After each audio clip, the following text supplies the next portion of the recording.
Welcome back to Sunrise Daily. Well, yeah, that's our focus this morning, and Honorable Bernard Miko joins us this morning. He was a member of the House of Reps between 1999 and 2003. Good morning, and thank you for joining us today.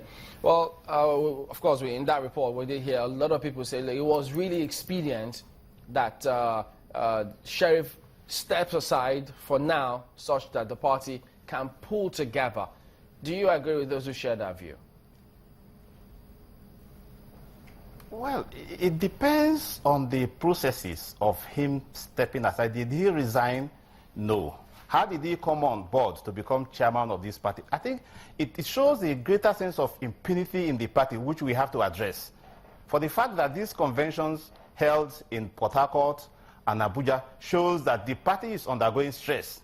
And this is the best time for our party to come together and do a lot of dialogue and reconciliation so that we can be a formidable opposition to tackle the various problems confronting our nation.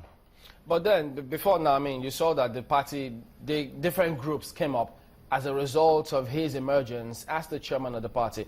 Are you saying that we should have been left to continue?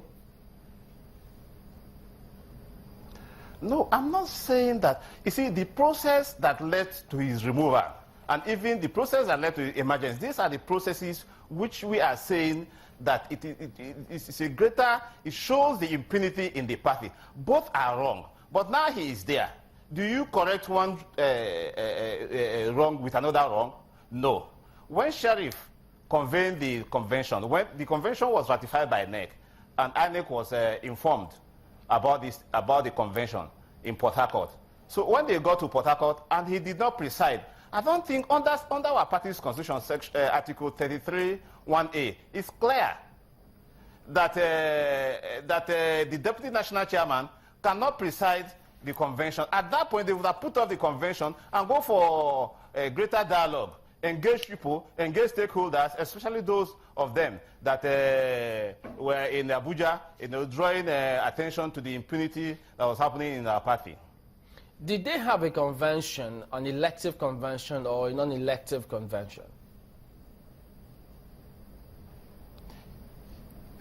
Yes, you see, in Port Harcourt, they were supposed to have an elected convention, but the court orders that they received, put all that in abeyance, because from what I know, only the office of the National Financial Secretary that was not under litigation. So at that point, there was no way they would have gone ahead to elect officers to NWC and other NEC positions. Again, in Abuja, the Abuja people said clearly that it was an unelective convention. So, if you look at the two parties, I think the most important thing you can get from that is that there is stress, there is problem in our party. And for the fact that the Abuja people, the Abuja stakeholders said that they were ready for dialogue, that shows that, yes, they are there is a greater sense of maturity in both factions. But now we are an opposition party. We need strength. We need to come together to address the problems facing our country and our party. One would look at the convention. One wonders why all of a sudden the members of the PDP are talking about, some members are talking about the courts, the matters being in court. You all went, most of you went ahead with that convention, hoping to elect, perhaps, or to endorse the former chairman. Is the former chairman the headache of some members of the People's Democratic Party when you talk about how he emerged? Well, this is a political party, and you need consensus. Remember that on the 16th of December, 2015, Barrister Ahmed Gulak got a court order, removing Prince Uche Secondus, who was the acting national chairman, and declaring himself chairman. And it was at that point that the members of NWC went and brought Sheriff, which I spoke on this station, that the processes that threw up Sheriff was flawed and not constitutional. Again, they didn't agree with us, and they brought in Sheriff, and now the same thing has happened. These are works of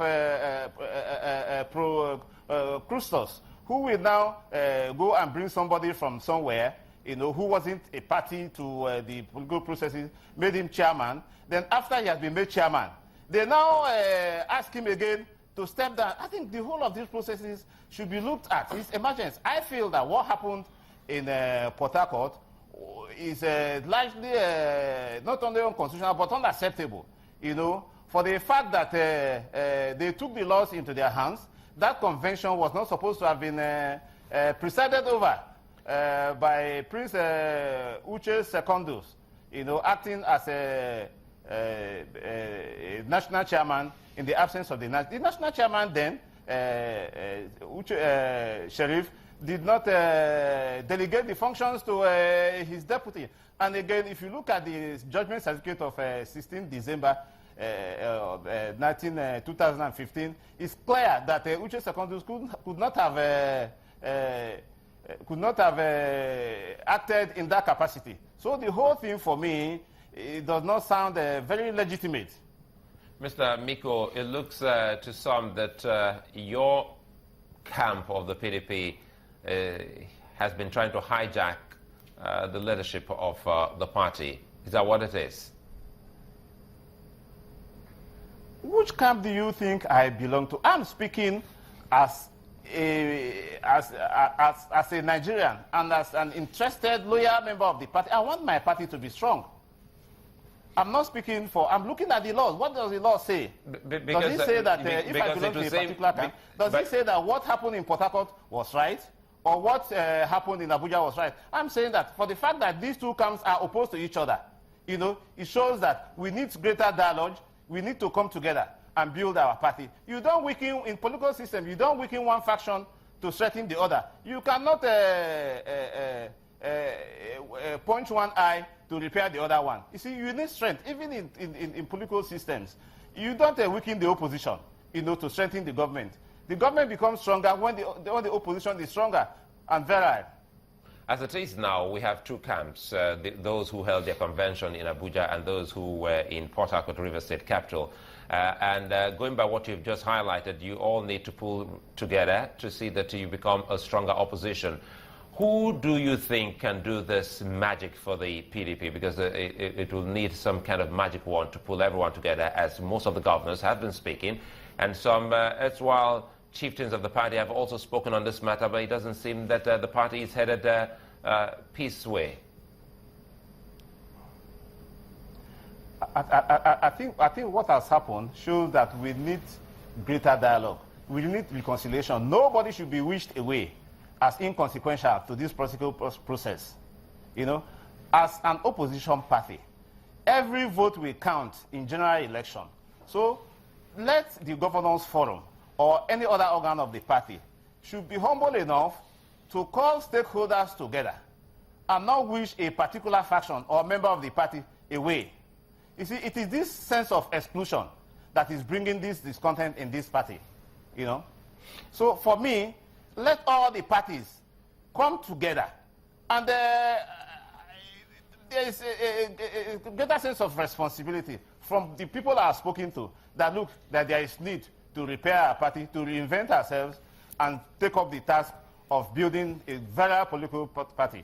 Yeah, but Honorable Miko, many have said that if you looked at the people who backed him in the first instance before he became chairman, they are the same ones who came together and thought, look, well, if his continued candidature or presiding over the party is going to cause further division, they thought it was best for him to have stepped aside. Yes, you're speaking about the process, but should he himself have watched things and then insist on staying on in spite of what his leadership was causing to the party?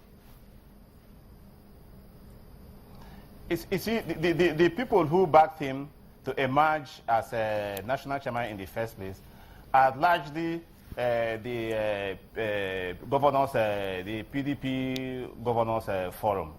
And we are saying that, yes, the party machinery should be left alone to